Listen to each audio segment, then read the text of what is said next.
Schlotman. Logan. Revis. Berkowitz.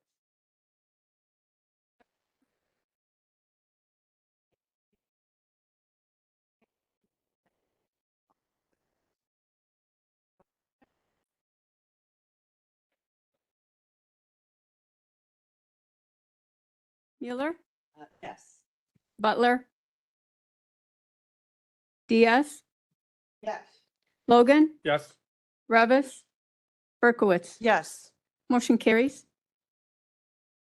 Thank you. Next, ISACO legislative reports. Any questions or comments on those reports? And hearing none, let's see. So we have, I don't see them on, that's Ann on the online, on the WebEx. Oh, there we go. Okay, so federal legislative update, and I'd like to. Oh, Brett is there. Okay.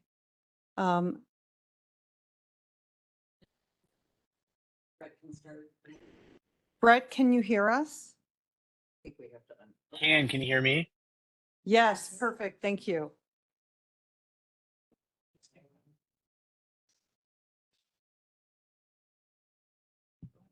We're all good, Brett. Okay, all right. I was trying to get on before and it wouldn't let me on, so glad that it's working on now. You guys can hear me all right? Yes, thank you. Okay. Well, I'll kick things off. Really appreciate everyone's time this afternoon. Again, I think the last time you all heard from Catherine, we were kind of in the same place that we are for now. As you all probably understand, Congress takes a August summer recess and they're gone for most of the month of August. The same thing happened this year. They actually don't come back until next Monday.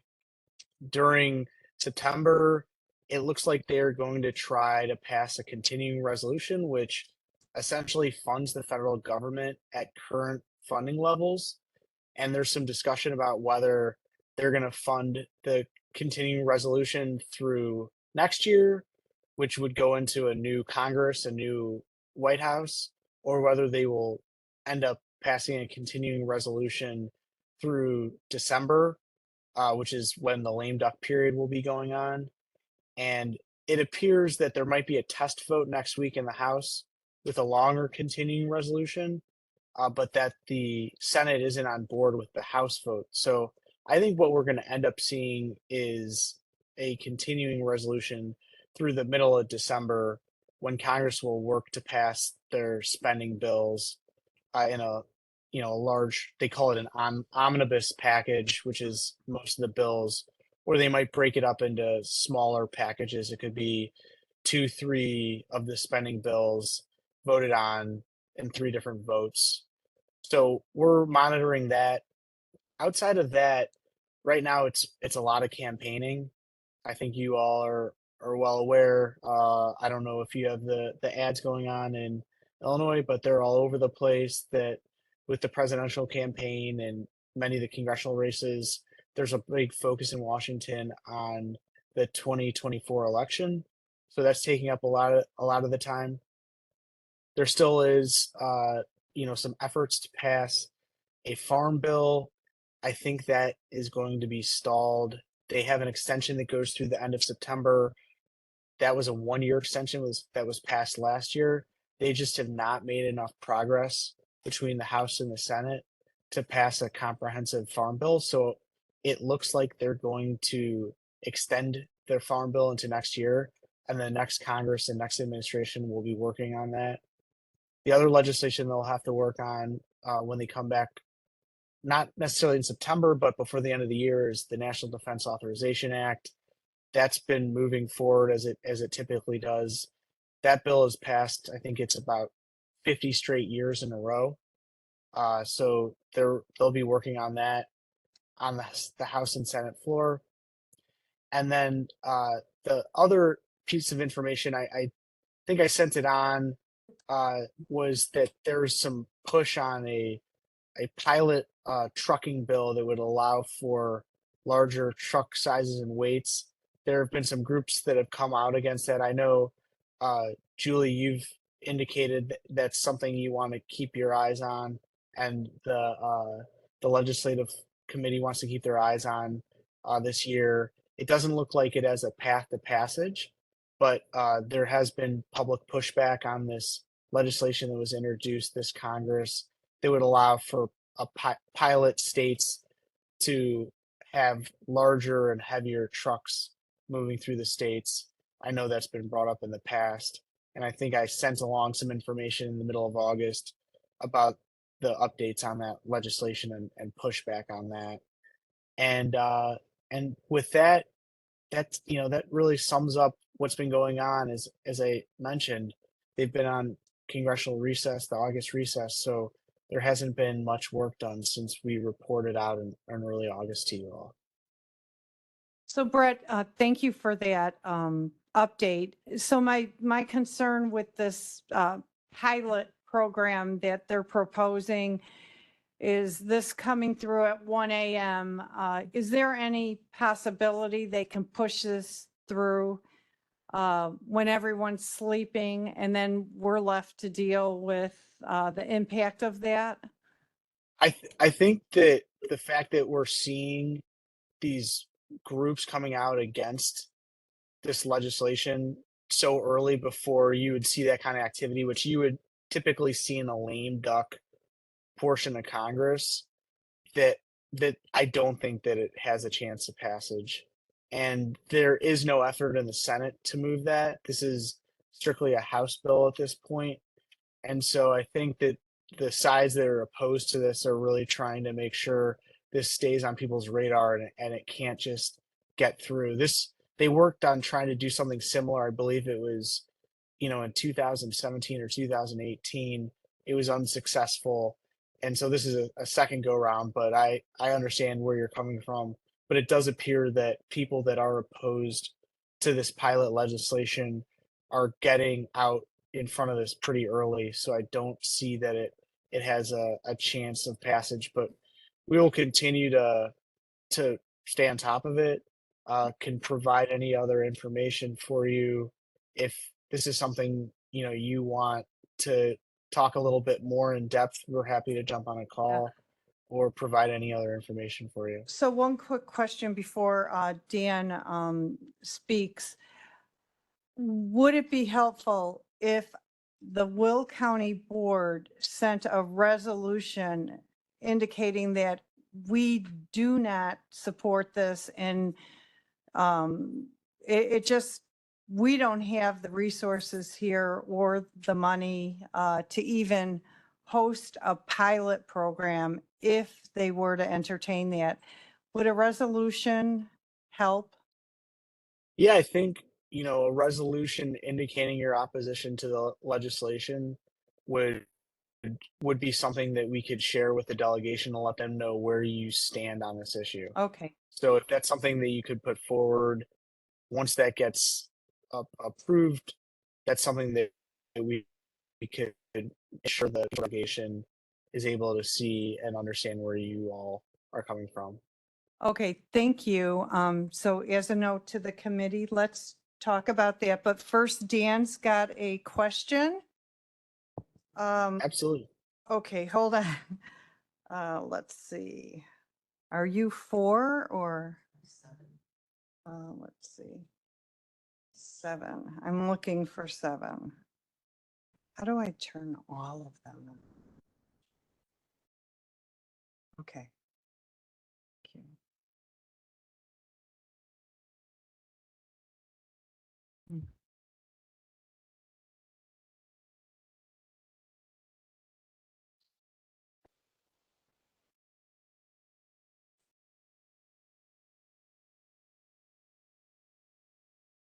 Thank you. Okay, thanks you. for your patience. Thank you. Okay, so I was just wondering on this pilot program for increasing weight loads, are these on like state highways or are they expected to, townships and counties to increase their weight loads on theirs to allow these trucks to go through. How does that work? It's my understanding that they're interstate highways. I can get you the draft language to make sure you have exactly the specifics on that, but that's my understanding. So these are state highways. So when they get off the highways, I believe that they're interstate highways and there may be arterials connected to them, but again, let me get you the exact language. You know, it's legislation, and with anything, typically with a pilot, there's broad language to be interpreted, and then the program gets created. But again, I always stick to the statute and the language that's in the statute. So I think that's the best bet, that I'll get you that information so you know exactly what they're referring to. Okay, thank you. Brett, can you send that to put Kim on that as well? Thank you. Yeah, absolutely. Okay, thank I'll you. put that in my notes Yeah, right the now. whole problem, they can say major arterial roads, but at some point in time, they have to, or they will get on a municipal road or a county road. We've got these trucking terminals popping up in the middle of our suburbs. So, it's practically impossible for them to stick onto these roads and never get off of them. Dan, did you have another question? yeah, I'm sorry. On the Farm Bill Act, I thought that they were holding up because there was some discrepancy on the hemp industry, but I thought they worked that out. Why does this thing keep getting extended? Yeah. So the biggest issue is they can't agree on a funding number on the total cost of the legislation. I know the provision you're referring to on the hemp was something that was being negotiated, but typically with these farm bills, it all comes down to how is the money being spent, and how is it getting distributed in different programs, Well, and you may be aware that the SNAP program is part of the farm bill, and so there are disagreements on how much money goes towards that, and so that's really what's holding up this legislation is money well, and how that'll be distributed. yeah, I recommend not letting them go to lunch until they come up with a number. Maybe they'll get hungry. No. Yeah. Brett, I also had a question. One of our concerns is with the funding for the soil and water districts. Now, is that in any part of the Farm Bureau or the Farm Bill? Do they have anything referencing that? That's something that I'd need to check on, specifically the soil and water districts. Which ones are there? Some local ones that you've had So, concerns with? for example, in Will County, we've got the Soil and Water Conservation District, and I think I'm missing a word there. But, their budget is pretty tight, and they really can't afford any cuts. So I'm just wondering, in the federal agenda, is there any way they can impact us? Or is there any way that we can advocate for them? Yeah, it's not my understanding that that's part of what is included in the farm bill and what gets authorized under the farm bill. But certainly can check in on that. Thank I you. don't, I appreciate that. yeah. Okay. Yep. All right. Vince, do you have a question? Anybody else? Leave it on. Okay. Brett, did you have anything else you wanted to share with us? Nope. I think Okay. that's the state of play here in Washington. Thanks so much. All right. So hopefully something will happen before next month. Yeah, well, at the very least, I'll be getting you some information.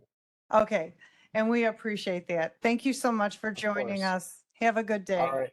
All right. Have a great rest of your week. Take care, everyone. Right. Bye. Thanks, Brett. Thanks, Brett. Okay, and state legislative update. Are they? And Matt, can you hear us? Yes, can hear you. Hi, Madam Chair. How Good are you? afternoon. We're all ears. Okay, great. Well, it's good to see you all again. I hope everybody's had a good summer. I guess now that it's September, it's even depending on your calendar read, it kind of feels like it's over one way or the other. Similar to the feds, of course, the state legislature has not been in session throughout the summer after their adjournment in late May.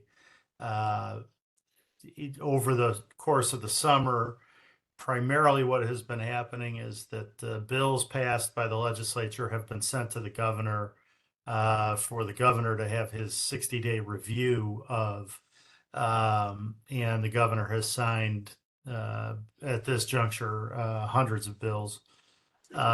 He has vetoed none, which will make it interesting for the veto session, which is scheduled in the 2 weeks immediately preceding Thanksgiving, Tuesday through Thursday of those 2 weeks. So it'll be after the November election in both weeks back to back, which is a little unusual, but they'll be done by Thanksgiving. Currently, as I said, there's 6 scheduled days during the veto session. Thereafter, we expect, because this is the end of a 2-year General Assembly, that there will likely be what's referred to as a lame duck session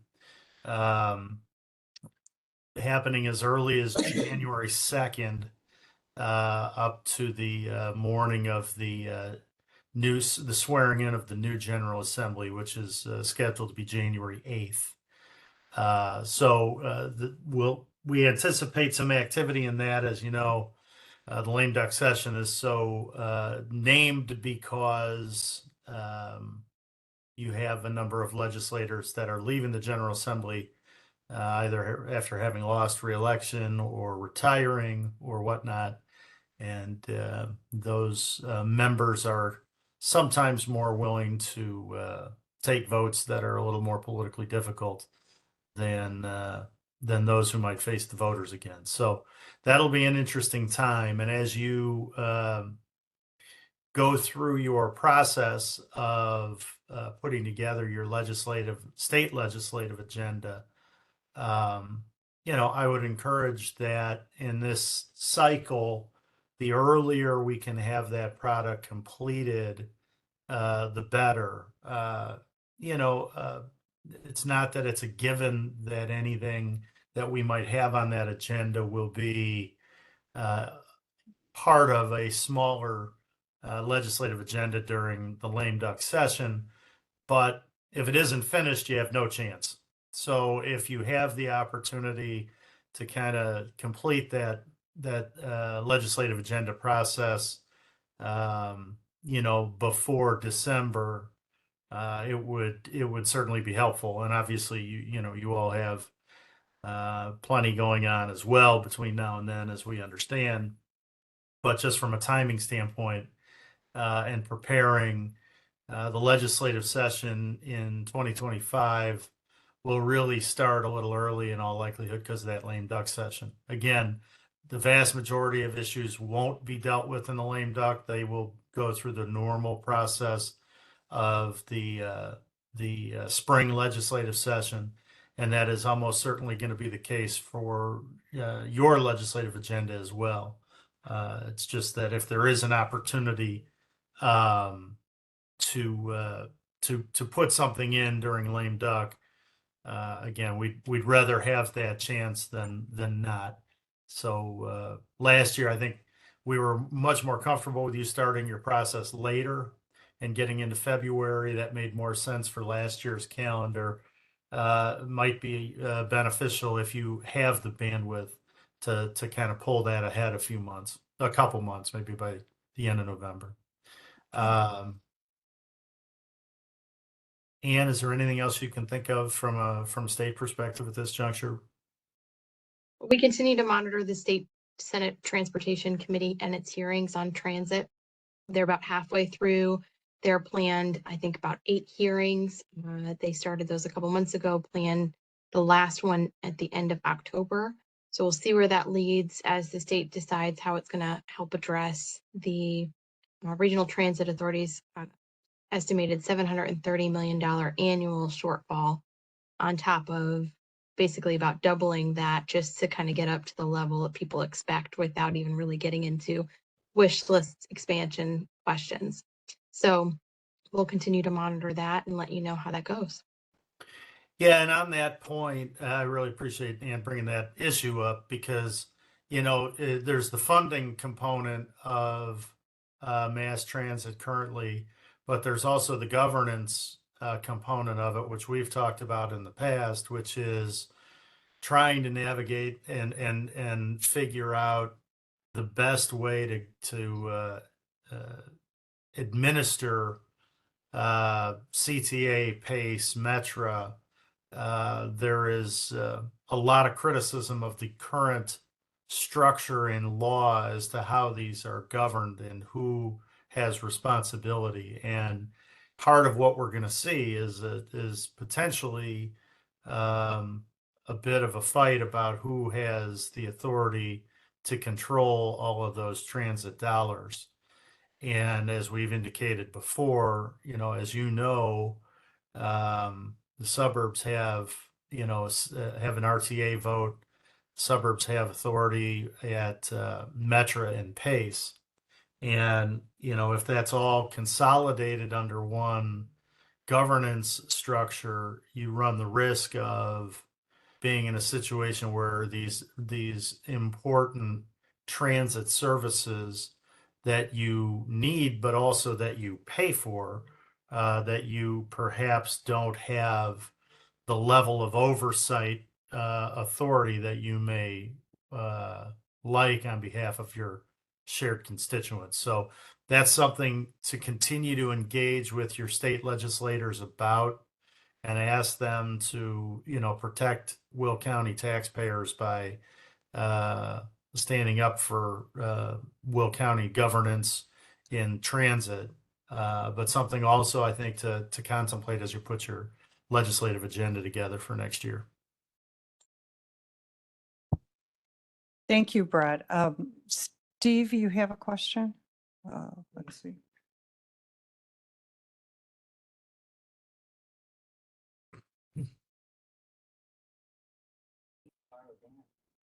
See it. I use Yeah. Dan's, don't worry about it. Thank you. When you're talking about CTA, RTA, they're all completely bankrupt because of bad policy. And I just saw a brochure this morning that PACE is or Access is like Access Will County or whatever. Saw it was on the table. They lowered the age to 60. And that's one of the things that when I went to a PACE meeting with townships, they said, if you lower the age, then who's going to pay for it? And they're already bankrupt. So what I'd like to see on our agenda is that we refuse, or a stronger word if possible, to pay for any of the bad policy from other counties like Cook that increase the wages of everybody all the time and decrease the age for people to get on it. And so you got increased salaries, you got increased costs for fuel, you got all kinds of maintenance increases, and then you turn around and you say, well, we don't have to collect from, we'll go to a lower age group for free. So that's why they're bankrupt. And that's just from my point of view. And I'm sure when you really go, you can probably dig up more why they're never going to be solvent. And then they want to throw the burden on us, and we don't want to have that burden. Yeah, no, I understand. I think that I think what you need to be aware of is the potential that you lose the limited amount of oversight you have today to, maybe Chicago and Cook County because of the CTA component. If the management structure changes dramatically, you could end up in a situation where Will County is asked to pay more, have less say in what they're paying for, get less services and like even less than you do today, the policies that are driving your local transit. So I understand it may not be everything you like it today, but if you think that's the worst case scenario in terms of how you may view it, I can assure you that that's not the case. Fred and Ann, you can continue to.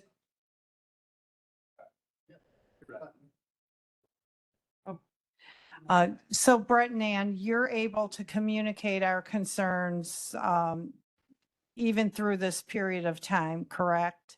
Absolutely. Yeah, So but you I would will encourage, continue. yeah, but we would encourage all of you to do the same because again, to the extent you encounter your Will County legislators, state legislators, please let them know that you're concerned about this because it's an extremely hot topic in Springfield over the next year and it will have a lasting impact on Will County. Okay, thank you for that. And so Dan's got a question. I do. So you briefly went over this, and this was my fear, was that if they did consolidate and Cook County pretty much ran that board, and we might have one or two representatives on that, when they, make these decisions, this tax base is going to just be spread out throughout the county. It's not going to go to certain townships with usage and stuff like that. It's going to be a flat tax that's applied to the whole county. Is that correct? Well, that'll be for the state legislature and that new governing body, if there were to be one, to decide. Again, I don't know what the future will hold with regard to governance of CTA, PACE, and Metra. All I'm saying is that the subject of how much money they need and who is going to be responsible for making the decisions to spend it is in the forefront of legislators' minds right now. And if they determine that they want to change the governance structure, there are city legislators that are very concerned about the prospect of suburbanites having a say over CTA spending. It would stand to reason that there might be suburbanites who, would have some concern about losing any say whatsoever about Metra and PACE spending. I don't know what that governance might look like. There's legislation out there about it that does seem to take away, lessen suburban input on those decisions. But, if there isn't enough money for the three of them now, even if they do add more money in the future, if there are shortfalls and the suburbanites don't have representation in the governance structure, the likelihood that suburbanites will get an adequate share of a limited amount of funds seems reduced to me. Dan, hold on just a minute. I know Mark has to leave. Mark, did you have a? I was just going Question? to say that I had my list of property tax legislation for our legislative agenda. Matt and Ann, maybe we could get you a copy of it. That being said, put a little asterisk next to that statement. We don't know how the rest of the board members or committee members are going to feel about our property tax legislation, but we at least have a start on that, well ahead of the November deadline that you've given us. So I just want, most of them are bills that were already filed. There's 2 new ideas in there. So once the committee members get a chance to check it out, we could share it your way. So I have to depart here. So I just wanted to make sure you guys were aware. Real good. Thanks, Mark. Yeah, we'll look forward to receiving it. Dan, did you have another question? Oh, hold on. Hit your button again for me. Okay. So I just wanted to follow up by asking what legislation, I know you said there was a lot of talk. Is there any legislation currently out there that we should be watching about this? There have been a few bills filed. Senator Ram Villavalum has a bill in the Senate. Representative Evedina Delgado has a bill in the House. and Representative Cam Buckner has a bill in the House. They are all three Democratic legislators from Chicago.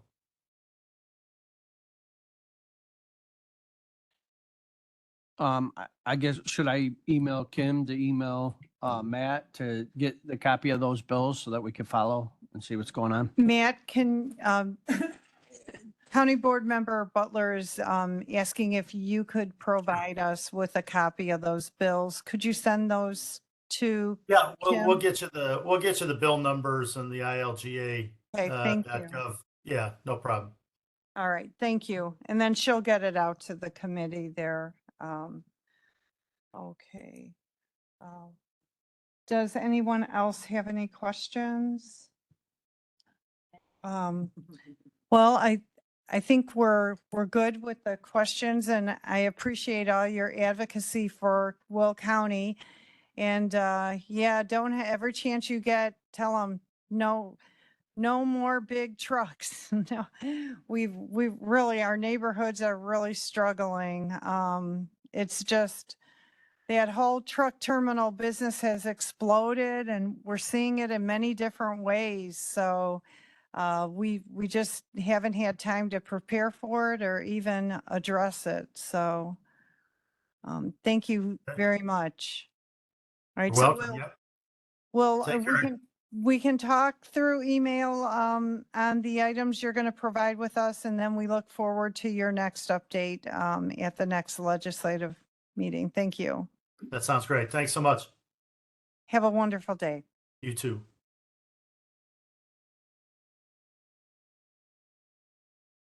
Okay, so now we're going on to reviewing the state legislative agenda. So we can, you got to go.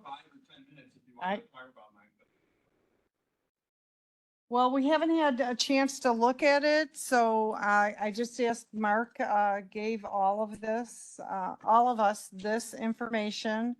So take a look at it, and then we will, well, the number 1 and 2 right off, I think we need to talk to Dale about that. Go to the assessors. Meta, did you have a I comment? was gonna say, do Excellent. we have any feedback from the department? There you go.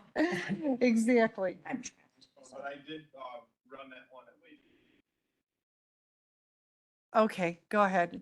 So I know in terms of it being possible or not, the first one is it can happen, within public policy. We can pull these levers and support legislation that would give 30 days after the date of publication to appeal their property tax assessment. Whether our chief supervisor of assessment supports it or not is separately, but at least mechanically we could do that. So just saying that. Number 2, I don't have any research on, but I just know that at least one other board member and the leader, Republican leader, Steve Balich, he had mentioned this before, not liking backdoor referendums. So I think that is something that we could incorporate into our legislative agenda. And then 3, 4, and 5 are all bills that were already filed. So all you have to do is go to ilga.gov and type in those numbers, and you can read about them.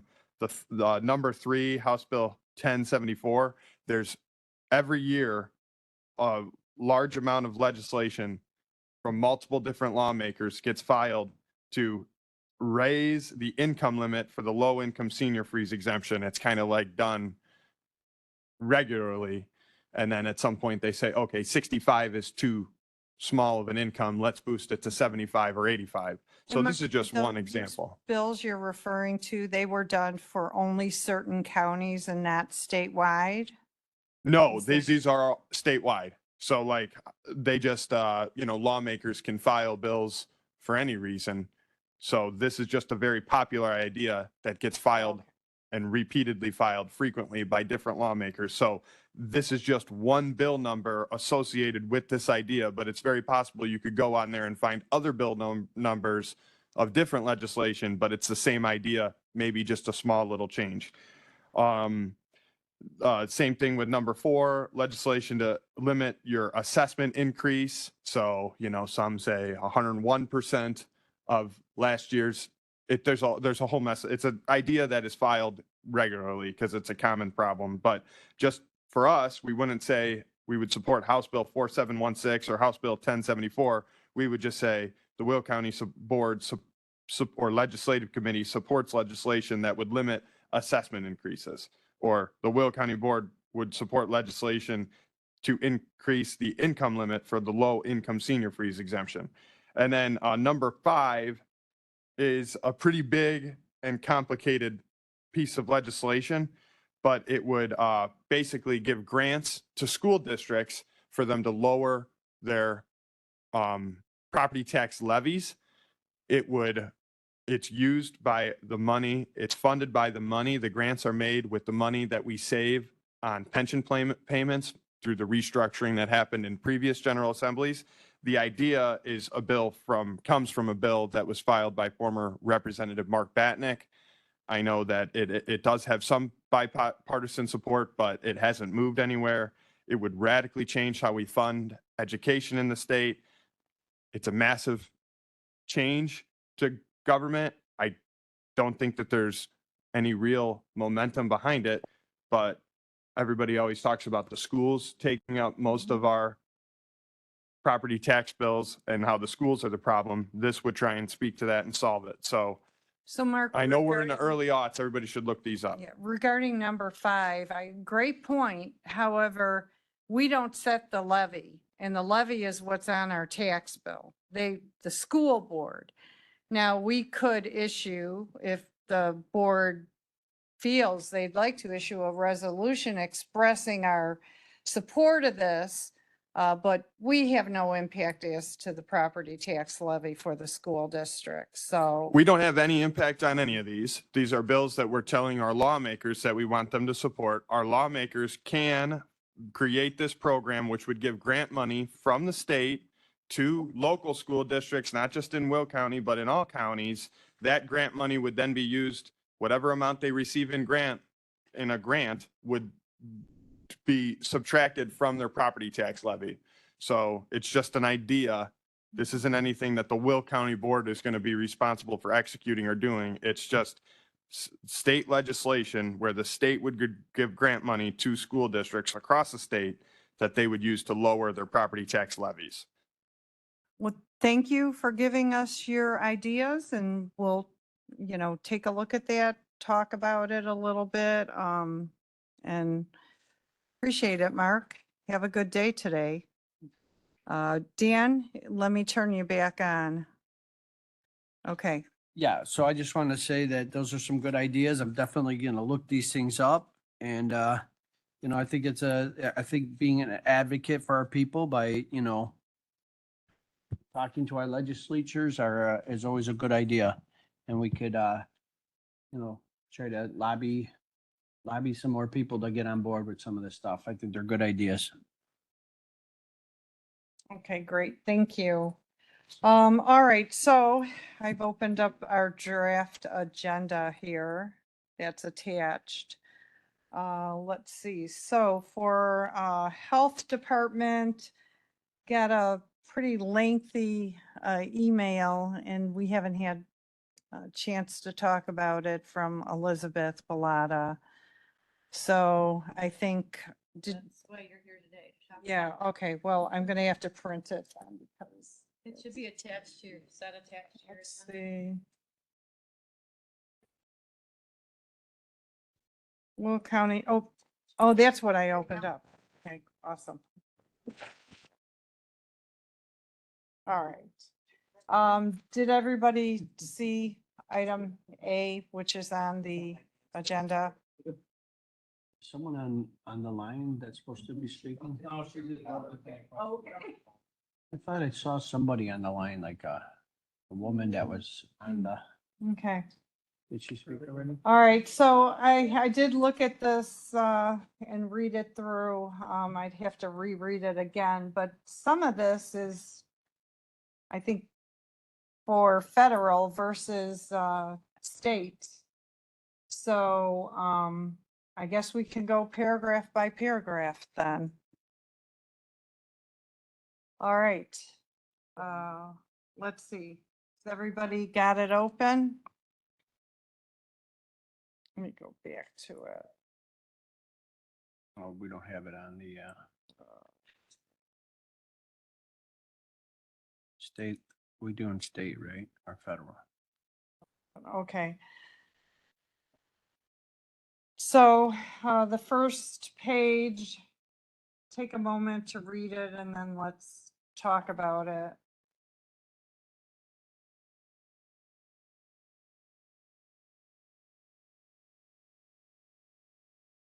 So I think that the page number 2, that's federal, obviously federal. So let's see, go to page 3, local health protection grant.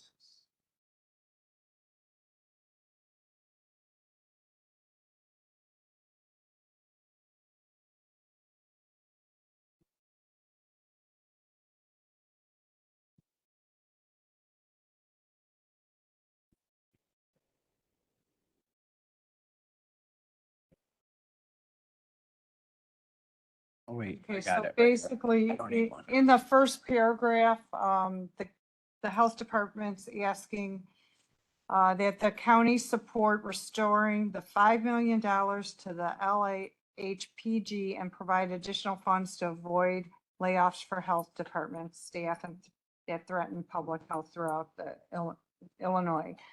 So I believe we should continue to include Three. that statement in our legislative agenda. That would be the last line of paragraph number 2. That's on page 3. And then we've got the Medicaid.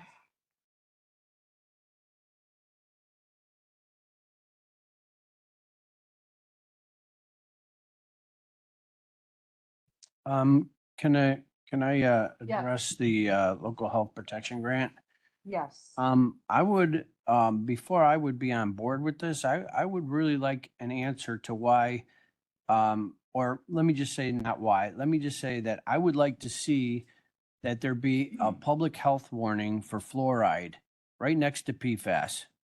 On the same page, there's a government study that came out, done by Harvard in 23 on March, and it said that fluoride had an inverse reaction to children for those who drank fluoride and who's didn't, and it affected their IQ by as much as 7 points. So it's finally a government-backed study from Harvard. I think it warrants some attention. I mean, this grant is for, let's see, including safe water. So Dan, would you be able to reach out to the health department, reach out to Elizabeth and I will. ask her if that's something that she would I will incorporate do it into- Okay, thank you. again. Okay, great. Now, the Medicaid section, you know, my biggest issue with this is there's so much unknown. It says it includes care for seniors and new immigrants.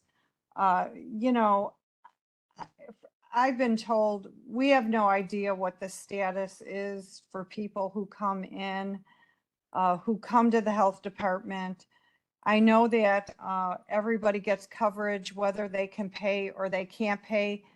On the other hand, I'm getting pressure from the people who pay property taxes about how they can't pay anymore and they're concerned about costs going up. So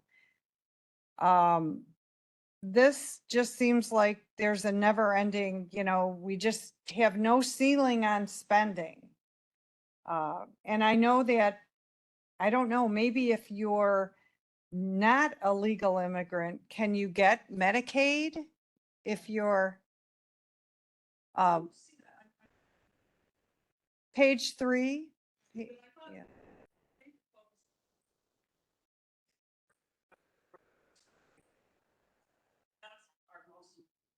Oh, okay, so you're saying ignore the first paragraph.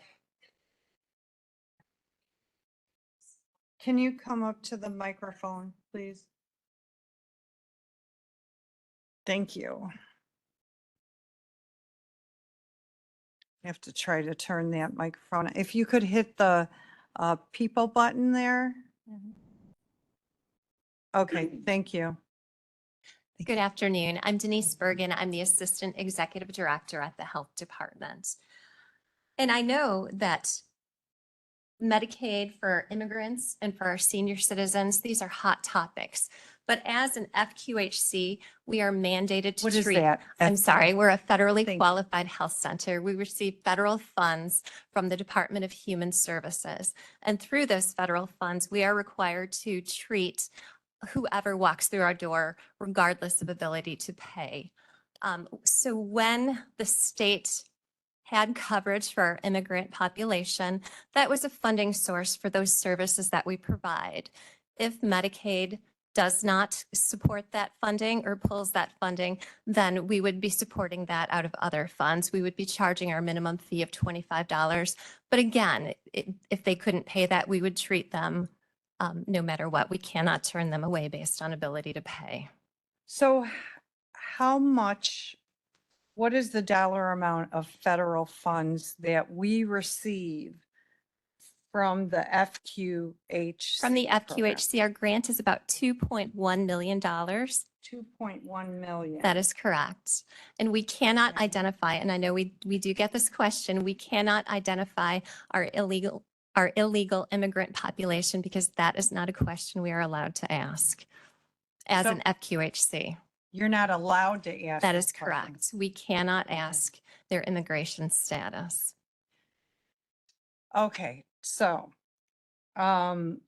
there's no way, That So- is correct. but, so there's no way to track how many legal immigrants we're treating versus people who are here Versus illegally. illegal immigrants versus residents. Okay, so we get $2.1 million from this grant. That is What correct. does it cost us beyond that to treat the immigrant population? I wouldn't know that information because again, we cannot break our population base down. So you don't differentiate between a citizen and an immigrant No, either? we do not. We So cannot. all right, do we keep track of whether or not they're Will County residents? We do. We have to maintain residency by zip code.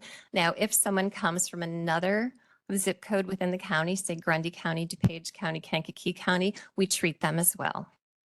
So who Because pays the cost? as a federally qualified health center, we're required to treat whoever comes through the door. Does that county reimburse us? No, they don't. However, our citizens could also go to their county for services. Can you tell us how much we spend on Grundy County residents or? I can tell you, I can provide information. We can certainly look and access that information, Can you- see how many patients come from different Okay, counties. I think that'd be great if you. But could- again, the other thing I do want to caution is this is a very transitory population you're talking about. So they might be in Cook County 1 month and Will County the next and Grundy County. So again, that is another factor. Okay. Let me just say something. Sure. Okay, so on the legislative agenda for Health and Human Services, we had, by the time we pared everything down last year, we had 4 bullet points. I'm sure this document is very inclusive and contains a lot of things. However, you would have to pick a handful of things. Not everything can go in our state legislative agenda, and what is currently in there may need to be removed to replace other things.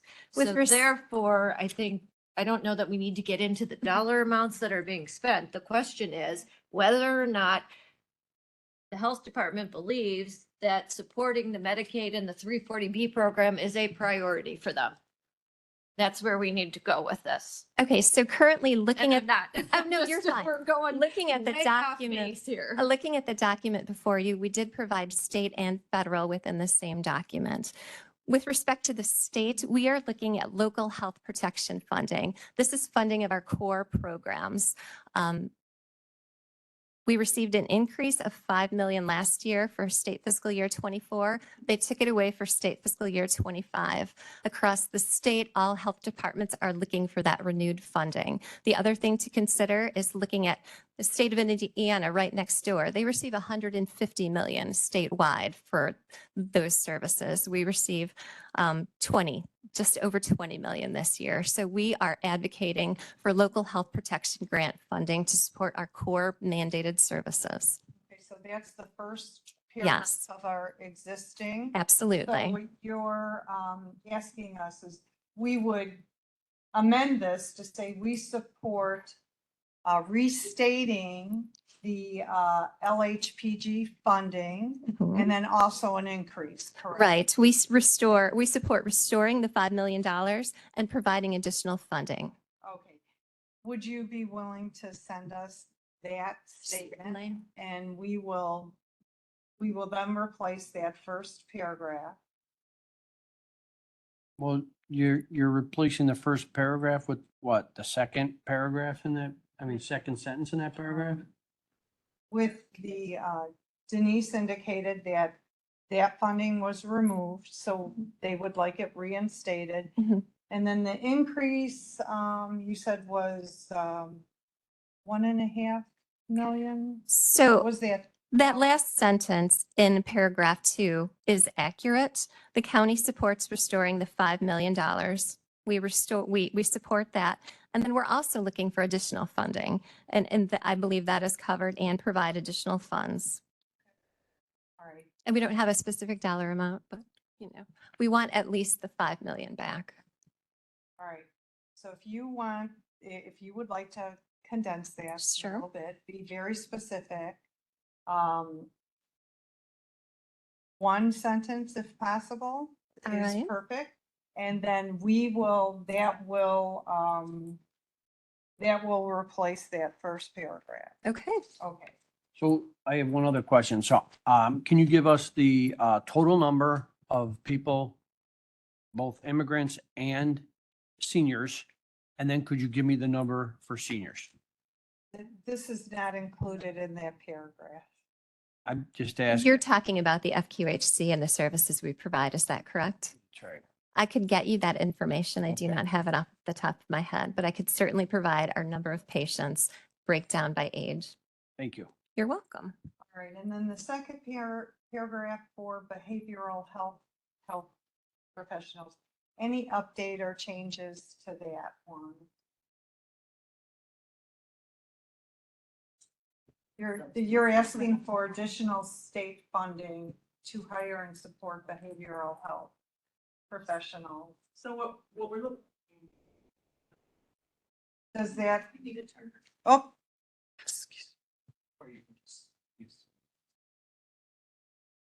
here we go. All So right. we are asking for support for things like scholarships or grants in order to help people pay for school or get them into school, and then requiring them to then work in the organizations that contribute to this.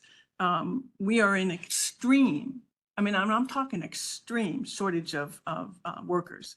And so we have to find some kind of incentive to help people get to school and do this, and that's what that's asking for.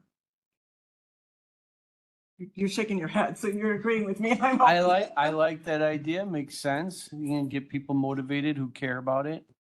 And then one hand washes the other. We'll keep that second paragraph in there, and Kathleen, if you want to tweak it a little bit, and right now we say local health departments struggle. If you want to make it a little more pointed, we can do that. I think what this document did for everybody was give you background. And so absolutely, we can take this out and we can make bullets All right. for you. So you send it to us, we'll consider it, and then we can move forward from there. And that's the third meta. I appreciate what you said about offering more background, because when I speak with my legislators up north, I like to have a little more knowledge about what I'm asking them for and why I'm asking for it. So I do appreciate the work you guys put into some of the details on this, because it will be helpful But yeah, I know, we have to like, No, bullet I point it get up for I the, got you documents. guys know. But I know, we can do this all day. Thank you, though. And the last paragraph is regarding funding and legislation for county public health departments to provide language and sign services and increase reimbursement rates. Is that still necessary? Well, yes, because we don't, if we have people with multiple languages coming into the institution and we do not get reimbursed for that. It's not included. So we need to carry that service. Is there a percentage, a number we can put in there that will make it a little more effective? Like our increase has gone up 10% or I don't know that, if there is, let us know. because we have multiple languages. So it's really hard to track what we can't do. So if we can't take care of these patients because we don't have someone who can translate Polish or Serbian or some other language, then we don't sometimes see them. Didn't we talk about like some universal translation device in the past? Like, I thought that was already like something that we were gonna do. The health department, we do use Propio. It is under state contract pricing. Sometimes out in the field, it's difficult to access that. A lot of times in person with the kind of services that Dr. Burke is referring to, you kind of want that one-on-one in those So situations. if you're in therapy with somebody or in a group, you want a translator there. You don't want to have to look at your phone, say something and then have it translate because you're trying to communicate with someone. So it's to facilitate the communication in a therapeutic situation. How many languages would you need though? I think our One. primary language is Spanish, and there may be Polish might be the second one. Okay, great, thank you. Anybody else have any other questions? All right, look forward. There is actually one additional item that we are pushing for, and this is the cottage food law. It is on page 8, I believe. Yes, we are supporting, we are in favor of small businesses, but if the health department does not have oversight over some of the food being prepared in home and being sold separately, that can lead to problems, obviously, for the general public. They don't know what they're buying. They don't know what temperature and time controls have been met. So we're looking to be involved in the decision-making regarding the cottage food law for the state of Illinois. Now, would that be giving you a role to go out to individual locations and? Right now, we have no oversight. The only time the health departments within the state of Illinois get involved is if there's a complaint. So what stage of preparation of the food? Like if a person butchers an animal, are you asking to be?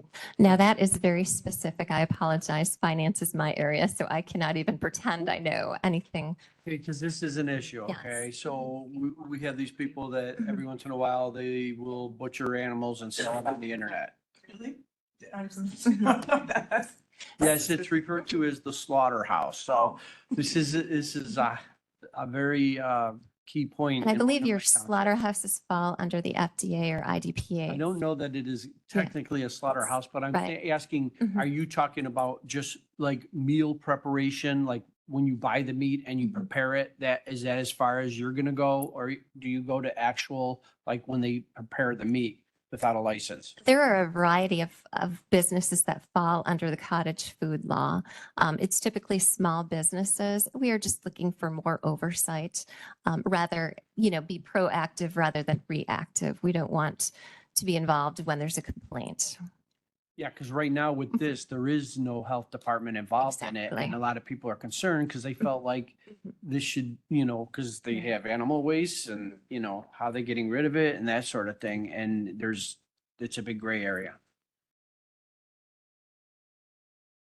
So I didn't know if you were stepping into that area too, like going, no?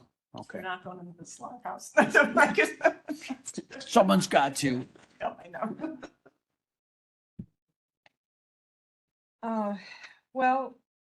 So you said this is page 8. That's. It's Correct. on the bottom of 8. Oh, I'm sorry. Starts at the bottom of 8 and then goes to 9.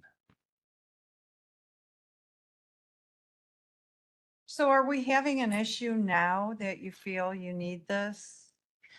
Have we had sicknesses, illnesses? I don't have the statistics for you, but across the state, all health departments are pushing for this because I mean, you look at Boarhead, you look at the issues coming out of that.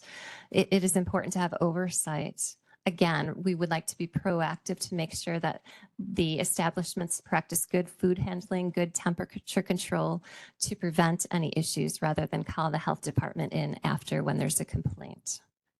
So are we talking about like fairs that prepare food, or if you have a fest, or if somebody has like a church barbecue? I mean, is that what we're talking about? Typically, we go into, if you have a food van, a food unit, those are already inspected by the health department. So we know their temperature controls are in place. We're talking about people who produce things within their home and sell them on the side.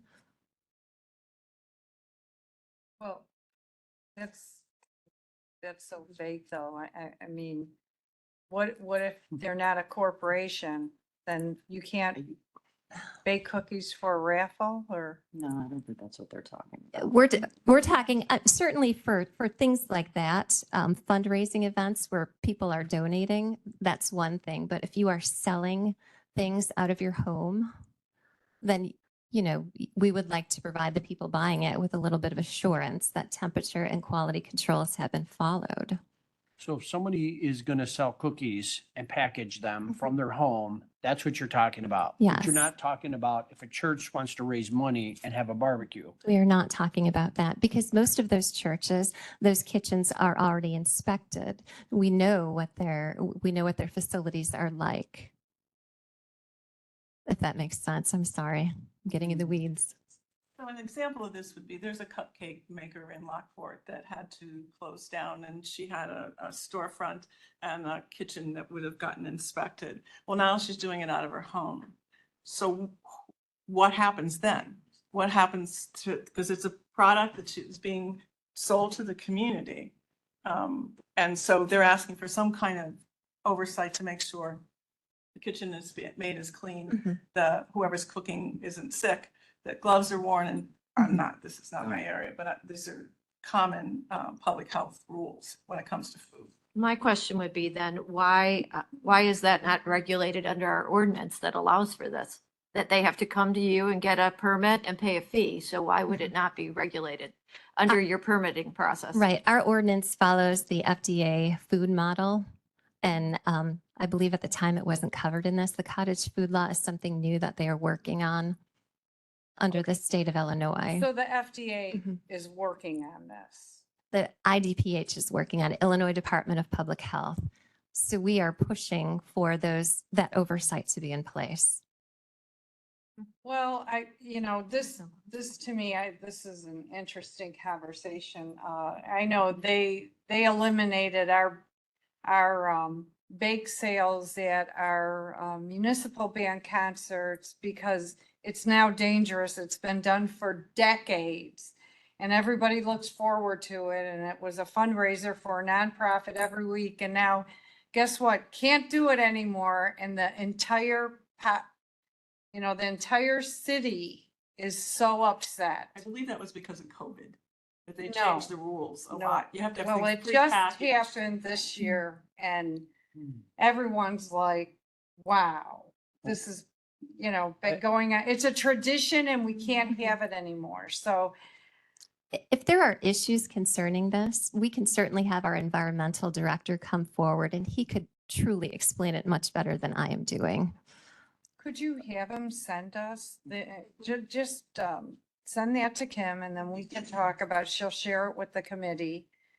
And then we can move Yeah. forward from there. So Certainly. with the cottage Thank you. food law, I would like to learn a little bit more about it, just to find out what the parameters are of it and exactly what we're agreeing to. Absolutely. I have a question. All right, Meta? My question was in this cottage food law. So what I think in my mind, what I'm envisioning is like you brought up the bakery situation. I go to a lot of festivals where I see people with booths that are selling food too. So is this kind of like they're at a festival selling baked goods off a table that they're taking the money home and that's their little business? Are we sort of looking at some of that? Is that what you're talking about? Farmers markets. Yeah. Yes, things we like would that. be looking Okay. at something like I that. That just is wanted to make correct. sure, and I'm familiar with companies doing that, so I see what you're saying and why it's coming up now. Mhm. Because in COVID, we did lose some folks' storefronts Mhm. because, and I understand it is less expensive overhead, so I get it. But thank you for explaining that. Okay. Any Thank other you. questions? All right, great.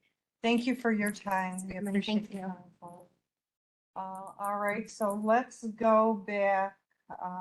So we've got general government. So I'm in the process of reaching out regarding our elections. And they've had a lot going on in that department, so might need a couple more days on that. I will find out whether or not those two paragraphs on page 2 need to remain or if they need to be updated. Then the infrastructure and land use. Dan, do you have anything? I had you marked out. I did go over a lot of it. I don't have that agenda in front of me. Okay, I can't find it on the computer here. And I was running late this morning, but Oh. what topics? okay, can you reach out to us in the next couple of days and we'll take a look and see if we can get that? Yeah, I mean, I could comment on Updated. any one of those you want right now. I just don't know the No, I format. think Okay. just take a look at the page, the way it's written, and what we're doing is we're either amending it, updating it, or Yep. removing it if we don't need it any longer. Okay, Okay, the only thing that I thought we might be able to get rid of, and I might be jumping ahead a little, was the battery recycling, because I think that what they were trying to recycle the batteries, a lot of the smaller batteries don't use it anymore, so now they're kind of getting rid of that program for recycling. I'm looking to find that. That is I had under 3 and 6. Yeah, I had page 3 and page 6.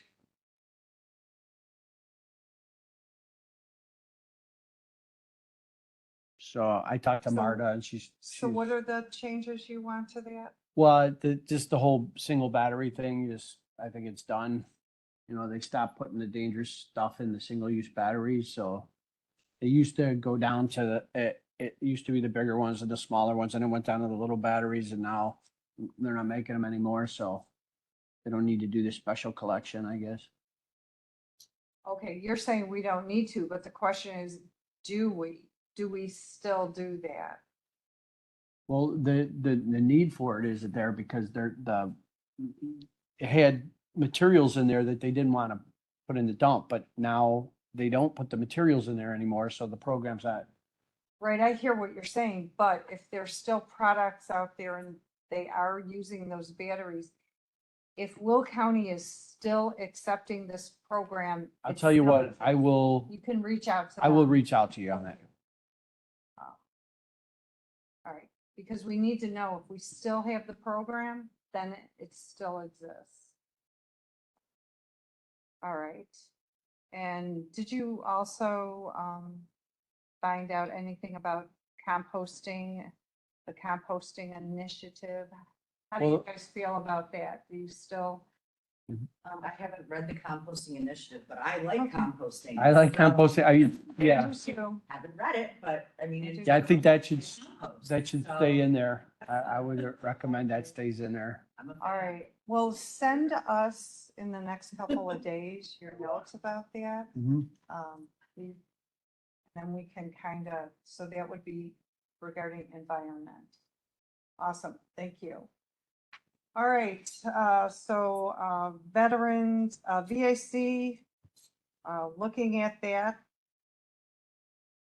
That was an income tax credit. I think that will be staying, but I will hopefully confirm that in the next couple days. Then we've got Sunny Hill Tuberculosis Clinic. And I did get some feedback from Joyce Parker. Kim, did I send this to you? I think I forwarded it to you, but if I didn't, I did not get that. I will forward it to you. I apologize if I didn't. Okay, so I believe we'll be taking a look at the Sunny Hill. That will remain in our legislative agenda. We may add a little bit more detail, but we do plan on keeping that in. Then housing stability. Meta? I reached out to the folks, to the Julie and I had a chance to talk earlier. She asked me to reach out to folks on some of the sections. I did that right in the hour I had between capital and this. So hopefully I'll have some stuff to report back Okay. soon. Awesome. But I did reach out to So if Martha we get about the something housing back, stability. share it with Kim and Okay. then we'll work on that. Perfect. okay? I'll make a note. Awesome. Thank Okay. you so much. No problem. All right, environment. So we just talked about the battery program. Let's find out from land use. Do they still have the rechargeable battery program?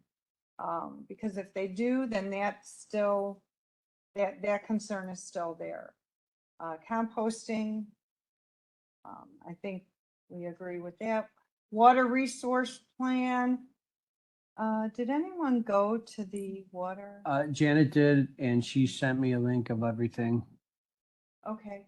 But I Alright. think there was a slight discrepancy on the aquifers. I think, earlier in the day, they were, Grand Prairie Water Commission came out and they said that they thought it was not a good idea to recharge the aquifers, but after talking to the woman from, that was doing, I forget the organization, but talking about the water and recharging the aquifers, and she said that recharging the deep aquifer was not good, but the shallow one is quite, they can do that quite easily or efficiently, and that it is something that could be done. So I would definitely want to keep, support any initiative to help with those aquifers, especially since, we have a river that runs right through here. So, and, maybe we might want to talk to the Army Corps of Engineers even and see if there is some way that when we do transfer that water into the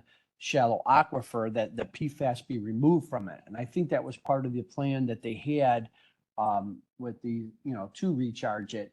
And when I was in Washington, they said that if you have PFAS in your water, they will come. The Army Corps Engineers will come and they will help you. And I know that Plainfield had the Army Corps Engineers out there and they spent hundreds of millions of dollars cleaning up the water, right? So, Kim, would that be a public works or public safety topic to have them come out and test for the PFAS? Well, I'm just saying that I would support that, basically. If we wanted said too them to much. come out and do that for us as well, or would that go through the health department? Come out and do what? Well, Test for PSAPs? or So to PFAS. test people's water, they would Yeah, contact the health department themselves to have. I suppose, someone do I that. encompass too much into it, but So- yeah, I will support. So I think if support that everyone's on legislation. board, we keep that paragraph in here under water resource plan. All right. So we gotta. That was my support argument for All right, supporting it. emergency management. And Meta, you're gonna. Yep, I reached out Reach to out. Allison. Now, and, with the legislation on firefighters, there's been zero change on that, so we'll keep that in there. The committee that they established to address that has gone nowhere. Okay. So, this one right here, Meta, you don't have to worry about. This one here for the age of a fire. Oh, okay. Okay? Yeah, them to do that. it's gone nowhere, absolutely nowhere. So everyone's struggling for employees. Yet it's gone nowhere. All right, so we've got criminal justice system and we are waiting for a written report from the state's attorney on that. So we'll get more info on that. Then we've got just the last 3 pages. But I want to go back to the very beginning and just mention this page number 1 with the proposed bills and resolutions. So, any thoughts or comments on these items? The first one, community care. Katie's not here. She was gonna follow up. So tomorrow, I will reach out to Katie and find out if she's got any input on these items and then, move forward from there.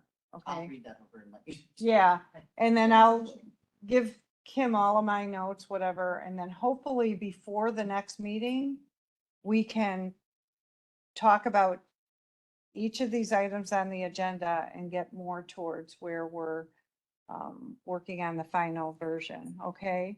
Mhm. You guys all good? All right.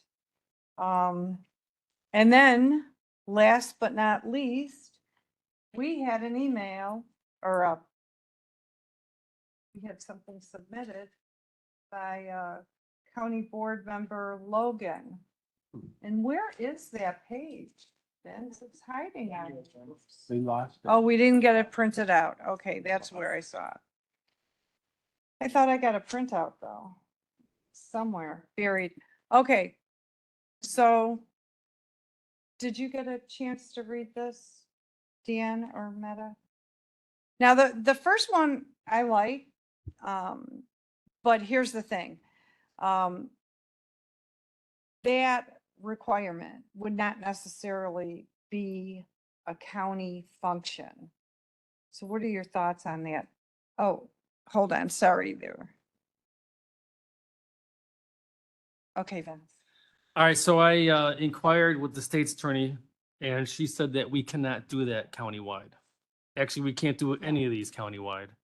So the next way to do this is to have our state start doing it.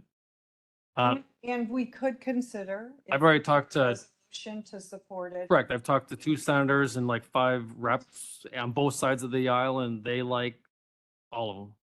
Except for number 3, that's something local. Okay. So, why don't we'll take a look at these if they do come forward with a bill, if there's a sponsor, and we can, as a county board, issue a resolution supporting it. Okay, great. Now, did we want to entertain the idea of having a resolution from the county board regarding the trucking changes? You mean for the federal agenda? Yeah. Yeah, absolutely. We want to Well, not I don't participate have in their enough pilot program. So we lost Mark and, okay, are we good? Okay. I want to ask a question. have 4 people, right? Yeah, Okay. we're good. It's just if you guys drop off on them. That's why I was asking earlier how many. I'm scared of. Right, I know, and I have to be the next to drop off pretty soon. Yes, and I'm wondering what we already have on our federal agenda, because I know we constantly are saying we don't want you to make trucks heavier. So, yeah, and plus maybe whatever's in there, we need to like reference, Yeah, because they're just enforcing extra costs on. Well, we've got the Crossroads of America, so any heavy trucks are coming through. Yeah. Did do one late last year, the CABT letter in Okay. support. All right. So we did do, that's what you're thinking. Um, I looked it up already. Okay, so maybe we can take that and then can you send us all a copy of that again? Yeah. The one we did, and then we can talk to like CABT because they're very active. Maybe update a little bit but if we want a resolution this month, do we have time to do that? You'd have to ask. Can we Chair do it O'Gallagher. through executive? Yes, you'd have to request Okay. Chair O'Gallagher to put it on Okay. your executive So- committee agenda. All right, I will talk to her then. All right. Slowing down. In my area, yeah. you- Okay, any old business? None that I'm aware of. Any new business? Not aware of any. Any public comment? Public comment? Any public comment? Okay, I have no announcements or reports. Any executive session? And then, can I have a motion to adjourn? Motion. Second? All in favor? Aye. And the next meeting is scheduled for Tuesday, October 1st at 12 p.m. It was so long that my watch died. Your watch died. Well, you can throw that battery out. You can get a battery. Just toss it in the garbage. As long as it's not single.